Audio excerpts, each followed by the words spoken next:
고린도후서 5장 5절부터 17절까지 말씀입니다. 제가 한 절, 여러분이 한 절 이렇게 돌아가면서 읽도록 하겠습니다. 곧 이것을 우리에게 이루게 하시고 보증으로 성령을 우리에게 주신 이는 하나님이시니라.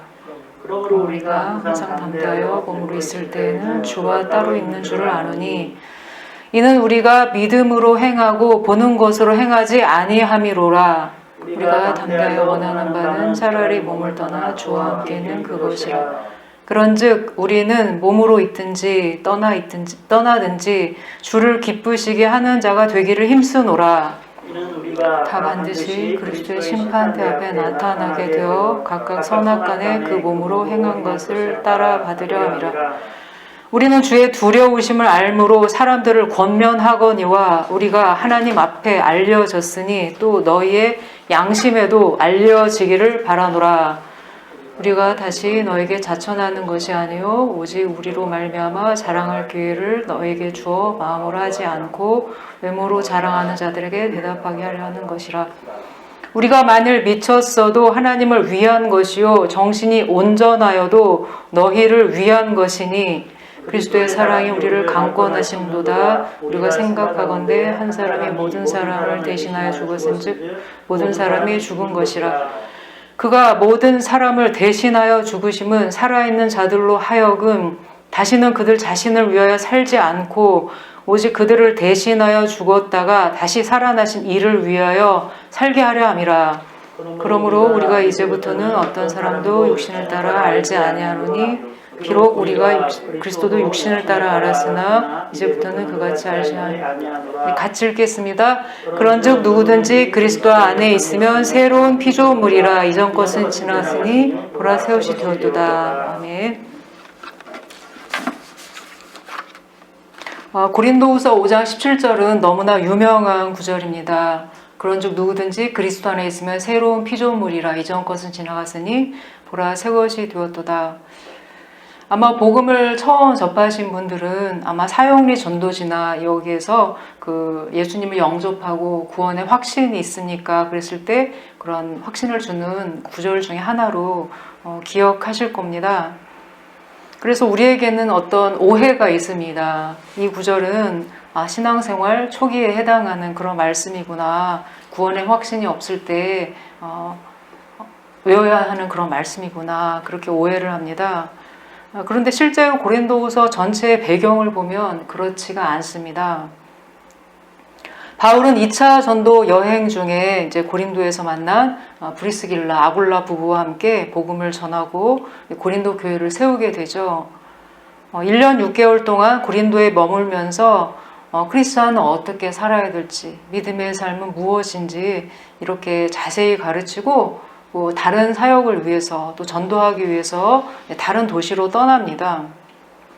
그런데 이후에 온 다른 사역자들이 와서 아주 혼란스러운 가르침을 주었고 분쟁으로 교회가 치달았습니다.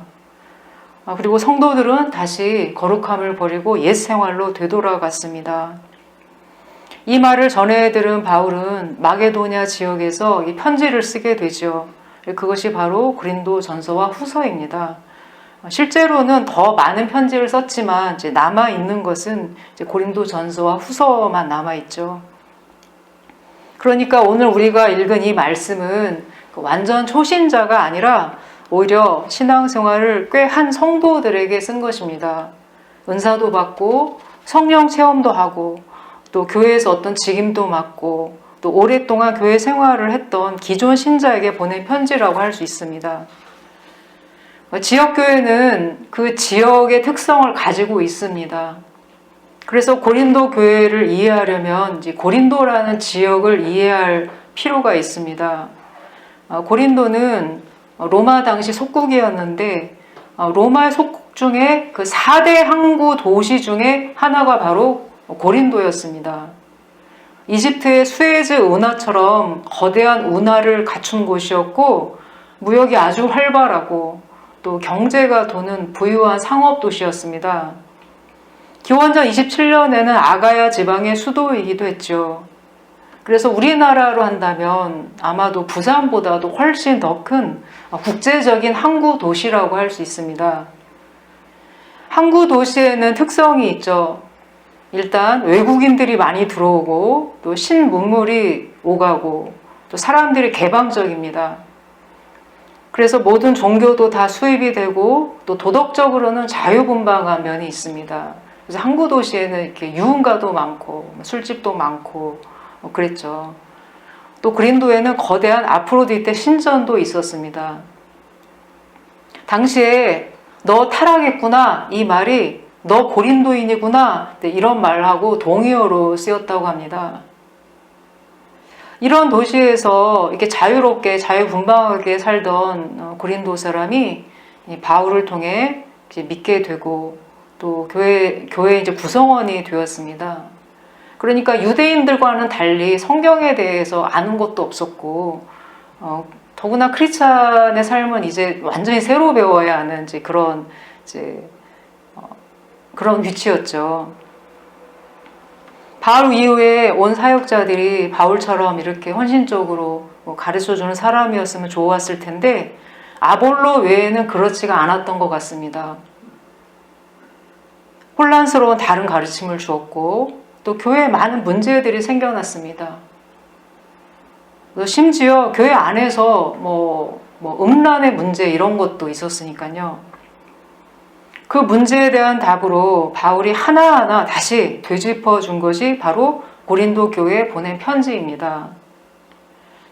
5절부터 7절까지를 한번 읽어보겠습니다. 곧 이것을 우리에게 이루게 하시고 보증으로 성령을 우리에게 주신 이는 하나님이시니라. 그러므로 우리가 항상 담대하여 몸으로 있을 때에는 주와 따로 있는 줄을 아노니 이는 우리가 믿음으로 행하고 보는 것으로 행하지 아니함이로라.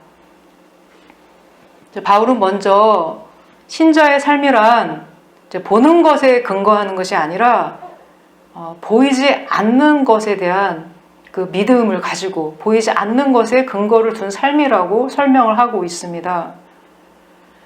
우리는 부활하시고 살아계신 주님을 믿지만 눈으로 보지는 못했습니다.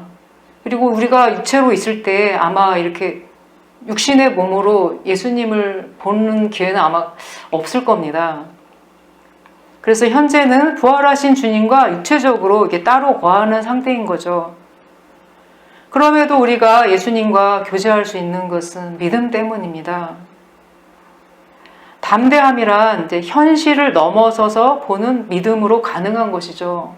담대함은 어떤 충만한 감정적인 그런 상태라기보다는 담담하지만 고유한 확신이라고 할 수 있습니다. 어떤 요동함이 없는 그런 것이죠. 그리스도인은 미래의 영광이 보이지 않지만 영광의 보증으로서 성령을 모시고 사는 사람입니다. 어떤 사람이 이게 서점에 갔습니다. 그날따라 카드도 현금도 안 가지고 왔는데 그때 손목에 차고 있던 명품 시계를 이렇게 주인에게 풀어주면서 이렇게 이야기를 합니다. 제가 오늘 지갑을 두고 와서 책값을 낼 수가 없는데 시험 때문에 제가 오늘 이 책을 꼭 오늘 내에 봐야 합니다. 시계를 맡길 테니까 또 내일 와서 이렇게 책값을 드리겠습니다. 하고 비싼 시계를 주인에게 맡깁니다. 만약에 그 시계가 진짜라는 것을 알았다면 주인은 당연히 믿겠죠. 이 시계가 너무 비싼 시계니까요. 이처럼 성령은 우리에게 너무나 값비싼 보증이 되어 주십니다. 우리가 아직 앞으로 하나님이 어떤 유업을 우리에게 맡겨주실지, 어떤 상을 주실지, 크리스찬이 고난을 견디고 났을 때 어떤 영광을 주실지 우리는 아직 보지도 못했고 아직 약속만 받은 상태입니다. 하지만 그 보증이 있기 때문에 믿는 것이죠. 그 보증으로 맡긴 시계처럼 성령이 우리에게 너무나 값비싼 보증이시고 우리가 경험하기 때문에 그걸 믿는 것이죠. 그걸 아는 사람은 이전처럼 멋대로 살지 않고 그 상을 위해 달려가게 됩니다. 하나님을 의식하는 삶을 살게 되죠. 우리가 믿음의 삶을 살 때 보증이신 성령을 자주 의지하고 그분을 활용을 해야 합니다. 기도로 성령께 나아가 나의 힘든 상황을 아뢰고 또 응답해 주시는 경험을 할 때 하나님 정말 살아계시는구나. 내가 정말 하나님의 자녀 맞구나. 이렇게 깨닫게 되죠. 지혜가 없으면 지혜를 구하고 하나님 어떤 이 문제를 이렇게 해야 됩니까? 저렇게 해야 됩니까? 분별이 잘 되지 않을 때 하나님께 물어볼 수가 있는 거죠. 또 도움이 필요할 때는 언제든지 성령께서 도와주십니다. 성령은 우리에게 값비싼 보증이십니다. 9절과 10절을 보겠습니다. 그런즉 우리는 몸으로 있든지 떠나든지 주를 기쁘시게 하는 자가 되기를 힘쓰노라. 이는 우리가 다 반드시 그리스도의 심판대 앞에 나타나게 되어 각각 선악간에 그 몸으로 한 것을 따라 받으려 함이라. 이제 몸으로 있든지 떠나든지 그 말은 이제 살든지 죽든지 이제 그런 말이죠. 주를 기쁘시게 하는 자. 이 말의 반대말이 무엇일까요? 사람을 기쁘게 하는 자가 되겠죠. 이전에는 사람을 기쁘게 하는 자였습니다. 우선은 어떻게 하면 나를 기쁘게 할까? 또 어떻게 하면 아무 누구를 기쁘게 할까? 이제 그렇게 살았던 사람인데 이제는 주님이 무엇을 기뻐하실까? 이렇게 생각하게 된 겁니다. 제가 오늘 또 새롭게 하셔서 간증을 들었는데 어느 분이 이제 너무너무 어려운 가정 또 폭력적인 아버지 밑에서 그렇게 살다가 거의 탈출하다시피 이렇게 학교도 그래서 뭐 고등학교도 중퇴하고 이제 군대를 갔습니다. 그래서 군대 교회에 나가게 되면서 처음으로 이렇게 예수님을 믿게 됐는데 예수님 믿은 다음에 먼저 든 생각이 그거였다는 거예요. 어떻게 하면 주님을 기쁘시게 하면서 살까? 구원받은 사람의 이 정상적인 반응입니다. 초점이 바뀌는 것이죠. 그런데 구원받은 이후에 가끔 그 초점이 흐려질 때가 있습니다. 다시 자기한테 초점을 맞춰요. 그래서 왜 예수님이 나에게 이런 걸 안 주시지? 당연히 마치 줘야 되는 것처럼 마치 그 물에서 건져줬더니 보따리까지 내놓으라 하더라. 그런 것처럼 우리가 예수님께 이런저런 요구를 할 때가 있습니다. 초점이 흐려진 것이죠. 우리가 옛 방식으로 자꾸 돌아가려고 할 때 자신의 마음을 점검해 보아야 합니다. 살아있는 동안 성도는 믿음으로 걷고 주님을 기쁘시게 하는데 목표를 두어야 하는 이유가 또 있습니다. 그것은 그리스도의 심판대 앞에 서기 때문입니다. 심판대 앞에 드러난다는 이 말은 원어적으로 보면 법정에 출정한다 그런 뜻입니다. 요즘 로스쿨이란 그 드라마가 인기가 많죠. 법정에 출정할 때가 있다는 거예요. 어떤 사람이든지 믿든지 안 믿든지 그리스도의 법정에 출두해야 할 때가 옵니다. 거듭난 신자는 형벌의 심판은 받지 않겠지만 이 땅에 살아있을 때 행위에 대한 평가를 받습니다. 여기서는 다 숨길 수 있었던 죄도 그때는 모든 것이 숨김없이 드러나게 될 것입니다. 또 선도 드러나게 돼 있죠. 그걸 아는 사람은 하나님을 의식하고 하나님만을 두려워하며 살 것입니다. 그리고 보이지 않는 영광과 상을 기다리면서 그의 초점을 맞춘 삶을 살게 될 것입니다. 13절 말씀입니다. 우리가 만일 미쳤어도 하나님을 위한 것이요 정신이 온전하여도 너희를 위한 것이니. 성경에도 가끔 이렇게 미쳤다는 말이 나옵니다. 다윗이 왜 이렇게 미친 척 한 적도 있었잖아요. 이렇게 살기 위해서 수염에 침을 흘리고. 근데 바울도 이 표현을 썼어요. 바울이 실제로 미쳤다는 말을 들은 겁니다. 바울은 고린도 교회 성도들을 섬길 때 정말 이렇게 갓난아기를 돌보는 것처럼 정말 지나칠 정도로 이렇게 뭐 과보할 정도로 사랑으로 돌보았어요. 그들에게 부담을 주지 않기 위해서 교회에서 당연히 받아야 할 페이도 받지 않았습니다. 자기가 손수 천막 짓는 아르바이트로 사역비를 또 생계비를 충당을 한 것이죠. 이렇게 교회를 위해 헌신적으로 산 바울이 그 후에 온 후임자들과 일부 교인에게 받았던 평가는 미쳤다는 표현이었어요. 참 너무너무 이해가 안 되죠. 아마 오히려 더 막 군림하듯이 이렇게 막 고린도 교회 성도들도 부유한 성도들도 있으니까요. 그렇게 이렇게 받을 거 받으면서 누리고 살았다면 사람들이 무시하지 않았을 거예요. 그런데 주님을 위해서 그렇게 겸손하게 낮아진 모습으로 성도들을 섬기니까 오히려 무시하는 거예요. 그러면서 이런 루머까지 돌았습니다. 아니 자기가 떳떳하면 교회에서 페이를 당당히 받고 그렇게 사역해야지. 아니 왜 궁상맞게 무슨 천막 짓는 아르바이트를 해? 혹시 예루살렘 교회에 보내려고 한 구제 헌금 말이야. 그거 몰래 또 빼돌린 게 아닐까?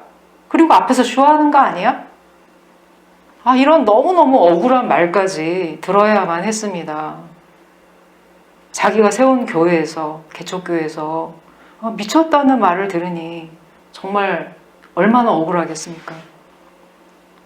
그런데 바울은 그걸 떳떳하게 받아서 이야기합니다. 미쳤어도 하나님을 위한 것이고 정신이 온전해도 너희를 위한 것이다.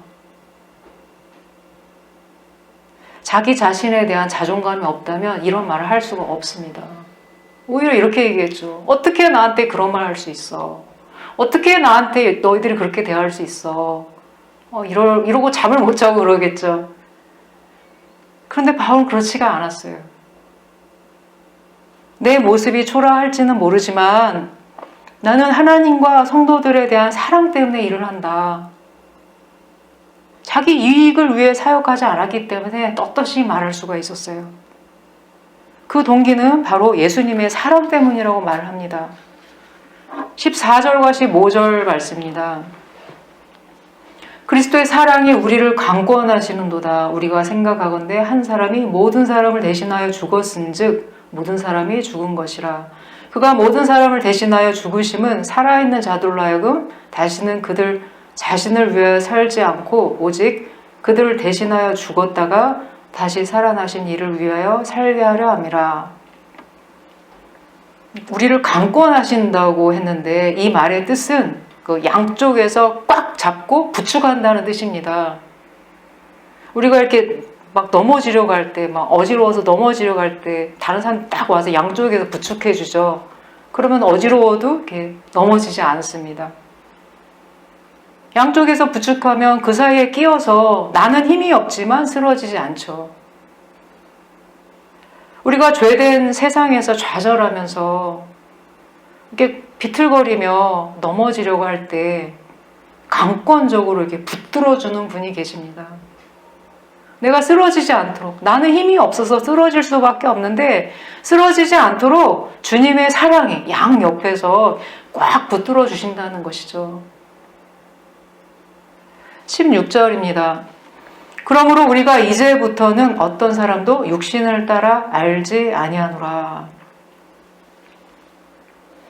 새로운 피조물로 사는 사람은 다른 사람을 볼 때 인간적인 관점으로 바라보지 않습니다. 옛날에는 인간적인 관점으로 바라봤죠. 그 사람이 가진 거, 재산, 외모, 지위, 그런 여러 가지 것들이요. 그리고 사람을 계산적으로 보았죠. 이 사람이 나한테 이익이 되나 안 되나. 이익이 되면 가깝게 지내고 그렇지 않으면 연락 안 하고 지내고 손해가 되면 안 사귀고 이렇게 약삭빠른 대인 관계는 옛사람의 자세이고 옛사람의 시각입니다. 하나님을 떠난 사람들은 그렇게 살 수밖에 없어요. 인간 중심의 삶을 살기 때문에 그렇죠. 하지만 하나님의 자녀는 다른 사람을 볼 때 사랑의 관점으로 봅니다. 이 사람에게 내가 어떻게 사랑을 베풀 수 있을까? 이 사람의 필요는 무엇일까? 그렇게 바라보는 것이죠. 17절 말씀입니다. 그런즉 누구든지 그리스도 안에 있으면 새로운 피조물이라 이전 것은 지나갔으니 보라 새 것이 되었도다. 새로운 피조물로서 사는 사람은 예수 그리스도라는 보물을 마음에 품고 매일매일 하루하루를 성령의 인도함을 받는 그런 사람입니다. 그리스도라는 다이아몬드 원석을 가진 사람이죠. 새롭게 된 사람은 한마디로 말해서 차로 말한다면 그 엔진이 바뀐 사람입니다. 어떤 차가 완전히 망가져서 이렇게 폐차장에 가야 했습니다. 그래서 폐차장으로 들어가는 차를 어떤 전문가가 유심히 살펴보고 다시 빼냅니다. 그 전문가는 차의 가장 중요한 엔진과 부품을 올해 나온 최신형으로 다 바꿨습니다. 차의 생명이 살아난 것이죠. 그런데 그 차의 외형만 본다면 여전히 낡았고 운전석 시트에는 먼지가 가득하고 와이퍼는 찌그러져 있고 하지만 그래도 이전과 같은 폐차할 차가 아닌 것이죠. 새로 장착한 그 엔진 값이 그 차값보다 훨씬 몇백 배 더 비싼 것이기 때문에 이제 그 차는 귀한 차가 되었습니다. 차 모습은 낡았고 손잡이 같은 거는 이제 떨어져 나가고 그러지만 그거는 조금만 튜닝을 하면 됩니다. 튜닝은요 독특할수록 가치가 있어요. 다른 차하고 똑같이 하면은 그건 이제 튜닝의 멋이 살아나지 않는 것이죠. 이처럼 크리스찬은 예수님의 생명을 받았지만 그 외형의 모습은 그대로 보여요. 그런데 내가 수치로 여겼던 것, 나의 과거, 나의 상처, 나의 부끄러움 이런 것들이 너무나 성령께서 동행하시면서 아름답게 튜닝이 됩니다. 그래서 기독교 방송 간증 프로를 보면 이렇게 그 제목이 달릴 때가 있어요. 특별한 제목. 역대급 간증. 이게 많은 간증들이 있지만 그 중에서도 굉장히 특별한 스페셜한 간증이라는 거예요. 그 간증들의 공통점은 뭐냐면 어떤 상상할 수 없는 고난. 어떻게 저렇게 살아날 수가 있었을까? 저렇게 수치스러운 일을 어떻게 견뎌냈을까? 그런 어떤 가정에서 어려움, 살면서 겪었던 그런 과거들이 다 있습니다. 그런데 이분들이 주님을 만나고 난 다음에 얼마나 아름답게 튜닝이 되는지, 이제는 자기의 과거가 이제는 간증거리가 된 거예요. 그리고 그것은 다른 사람에게 용기와 은혜를 줍니다. 그분들은 너무나 희망이 없어서 그런 가운데서 교회에 갔을 때 공통적으로 하나님에게 음성을 들었다고 고백을 하십니다. 그 고백의 내용은 대충 그런 거예요. 내가 너를 알고 있다. 내가 너에 대한 계획이 있다. 그 성령의 음성에 눈물을 흘리고 하나님을 믿게 되었다는 것이죠. 새로운 피조물로 거듭난 사람은 가장 큰 보물을 장착한 것과 같습니다. 광산에서 이제 막 캐낸 다이아몬드 원석을 보면 이게 돌인지 보석인지 알 수가 없을 정도로 좀 투박하고 예쁘지가 않습니다. 그런데 세공업자들이 하나하나 이렇게 불순물을 걷어내고 이렇게 돌을 걷어내고 아름답게 다이아몬드 자체만 이렇게 깎아내고 그러면 그 깎아낸 횟수만큼 아주 반짝반짝한 빛을 내는 보석이 됩니다. 깎는다는 것은 훈련을 말합니다. 그리스도라는 보석 원석을 받고 아무런 훈련 없이 그대로 자기의 옛 모습 그대로 살아가는 사람도 있고, 어떤 사람은 그거를 깎고 아름답게 다듬어서 그리스도의 빛이 나를 통해 찬란하게 비추게 하는 사람도 있습니다. 그 책임은 나에게 있어요.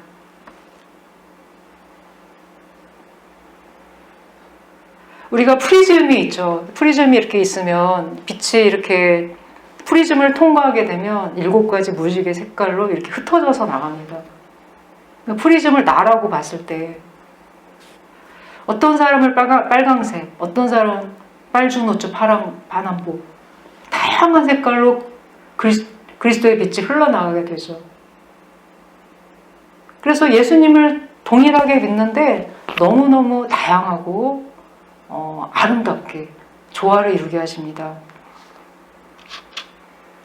엔진이 바뀌었고 속사람이 바뀌었습니다. 하지만 외형까지 바뀌지 않았다고 낙심할 필요는 없는 것이죠. 오히려 외형은 화려한데 엔진이 다 망가진 그리스도 없는 그 사람이 문제인 겁니다. 그래서 그리스도인에게는 무한한 가능성이 있습니다. 한동안 우리 김건아 목사님이 카톡에 이렇게 살아있는 한 희망이 있다 이 말을 적어놓은 적이 있었어요. 크리스찬은 살아있는 한 희망이 있습니다. 새로운 피조물이 된 사람은 생각과 말에서 변화가 있습니다. 그런데 이것이 쉽게 되지는 않아요. 우리가 그동안 살아온 너무너무 오랫동안 또 좋지 않은 영향력 가운데 살아왔기 때문에 금방 바뀌지가 않습니다. 하지만 조금만 훈련하면 금방 바뀔 수 있어요. 왜냐하면 엔진이 바뀐 사람이기 때문에. 뭐 시트 바꾸는 게 뭐가 어렵겠어요. 습관이 영성이다라는 책이 있습니다. 성경 지식만으로는 사람이 바뀌지 않는 것이죠. 그 말씀이 내 가슴에 내려와야 되고 내 삶을 통해서 흘러나가기 때문에 훈련은 필수적인 것이죠. 그래서 주님 안에서 새롭게 배워가야 합니다. 그것이 바로 새로운 피조물로서의 삶입니다. 하나님은 무척 따뜻한 분이십니다. 하나님은 사랑이시라. 그런데 우리는 하나님을 자기도 모르게 엄하고 무뚝뚝하고 잘못하면 바로 이렇게 징벌하시는 그런 무서운 아버지로 생각하는 경향이 있습니다. 이제 몰라서 그런 것이죠. 우리는 하나님을 아버지로 부르는 새로운 피조물이 되었습니다. 그래서 언제나 하나님을 아버지라 부르고 언제 어디서나 그분을 의지할 수 있고 이제 그런 자녀가 된 거예요. 건강한 아버지와 자녀의 관계는 어떤가요? 거리낌 없이 대화를 나눕니다. 제가 요즘 편수토랑 류수영 편을 이렇게 유튜브에서 짤로 막 보고 있는데요. 저는 그분이 그 아버지와 갖는 그런 관계가 참 인상적이었어요. 뭐 길을 가다가 모르는 식물이 이렇게 딱 보였는데 그분이 막 전화를 하는 거예요. 아버지한테. 아버지가 식물에 대해서 연구를 하는 분이시래요. 그래서 이걸 딱 비춰주면서 아버지 이게 무슨 식물이죠?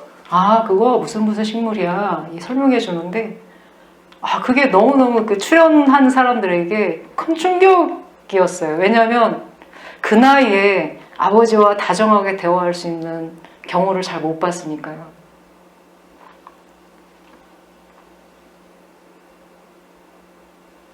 아버지와 자녀의 건강한 관계는 숨김이 없고 모든 것을 다 의논하고 응석도 부리고 때도 쓰고 뭐 감사하기도 하지만 또 잘못한 게 있으면 고백도 하고 이제 그런 게 건강한 관계죠. 이렇게 하나님과 허물없는 만남을 가질 때 우리의 불안함이 씻어집니다. 우리가 점차 아름다운 형상으로 튜닝이 되어가는 것이죠.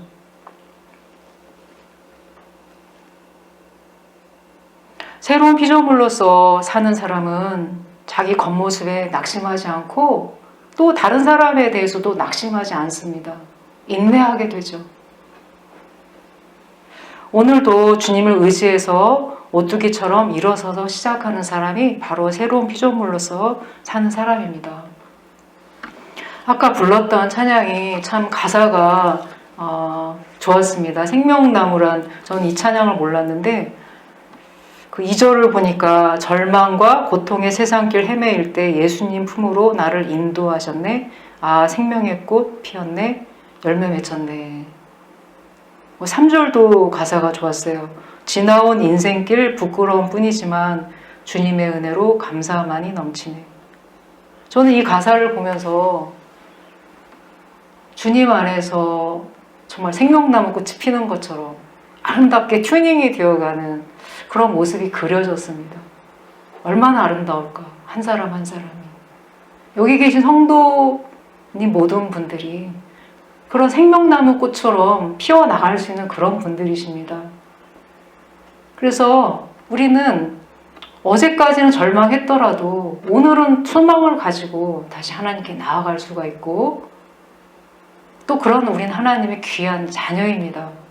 매일매일 이러한 복을 누리시기 바랍니다. 네, 기도하겠습니다.